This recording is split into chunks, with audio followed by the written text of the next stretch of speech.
అమ్ముతావునా? ఏం చెప్పినా rate KG 60 రూపాయలు. ఈ లోకల్లో ధర నువ్వే చెప్తాను పట్టించాను. ఏంటన్నా అంతే అంతే హోల్సేల్ అంతే. యాక్చువల్గా మైదుకూరులో కేజీ 10-15 అమ్ముతున్నారు. మొన్న నేను కోయిలకుంట పోయింటే అవసరానికి మన సోమవారం నిన్న దండ తీసుకొచ్చి 60 రూపాయలు కేజీకి 6 దండలు అయితే 6 36.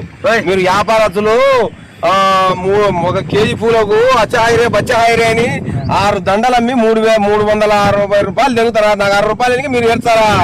ఫోన్ చూసినా మీ మగ కొనే నాకు కూలీలను తోలుకొచ్చుకోవాలా, గోపించుకోవాలా, వెళ్ళే ఖర్చులు ఉన్నాయి. ఆడ మళ్ళీ మనం కట్టించుకోవాలా పూలు, ఆ కూలీలలో కట్టియాలా. మేము రేటు చూసి మాట్లాడు. ఇవి తాజ్ మహల్ పూలు అని. ఇవి ఏం పూలు అనుకుంటున్నావు? ఇవి 10 రూపాయలు వేసి ఇస్తాంలే. ఏమో 60 చెప్తే హోల్సేల్ 50 రూపాయలకు మీరే కోసుకోవాలి. నాకు సంబంధం లేదు. మా కూలీలు ఉన్నారు భయ్, మీ 50 రూపాయలతో కోసుకున్న పడితే కోసుకోపోరు. ఇవి మామూలు పూలు కాదు నా. ఇవి తాజ్ మహల్ పూలు అని మంచి కొత్త రకము.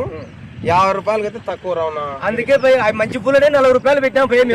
మీరు ఏంది కొంటారా? తిరుపతిగాళ్ళు వాడుకొచ్చి ఇంకా పోకూడదు వాళ్ళ పోదు లేదు లేదు. మీరు 5కు 10కి తీసుకుంటే ఏం తోడ? ఎంత కష్టపడుతున్నాం? నీళ్లు ఏమిటి? మా కట్ట ఏమిటి? సావులకు పోయి వ్యాపారం చేసుకోరు భయ్. 50 రూపాయలు కొంటే మీరు 300 రూపాయలు ఏదైతే కూలి తీసుకుంటున్నారు. రైతుకి ఏమవుతుంది భయ్? మాకు రైతుకి ఏమవుతుంది చెప్పండి. 50 రూపాయలు ఇచ్చే మీరు పైన ఎక్కడ 300 తీసుకుంటున్నారు వ్యాపారస్తులు. మరి రైతులకు ఏముంది చెప్పండి? లేదు లేదు లేదు. 45 రూపాయలు కమ్మే రావు భయ్. అదే ఆ రేటుకి అయితే ఇచ్చాము. 5 రూపాయలు వేసి ఇస్తాం. 5కు 10కి కుదురుతారు. మీరు పిల్లికి కూడా పిచ్చ పెట్టలేరు. మీరు దాడనిగా వచ్చి వ్యాపారం మీద అంతే. మీరు ఇంత కోసినారంటే ఏంది పూలు కొంటారా? మీరు 50 రూపాయలు పూలు ఆర్థికాలలో పూలు ఆమె డిమాండ్ ఉండ. మీరే కొనకాల్సిన అవసరం. మాకు రోడ్డు మీద మచ్చుగా ఉంటారు. లక్షణ తీసుకుపోతారు. 60-70 రూపాయలు తీసుకుపోతారు. సరిపోతాలే భయ్. ఎంత?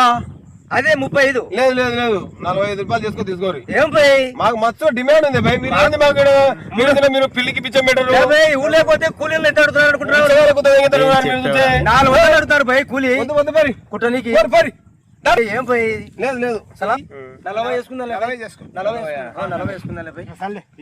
ఏమో పోరి. ఏమన్నా మీ పాప మీద మా పాప మాది పోరి భయ్. దేవునికి ఇష్టం అనుకో భయ్. సరే పోరి మీకే సంబంధం.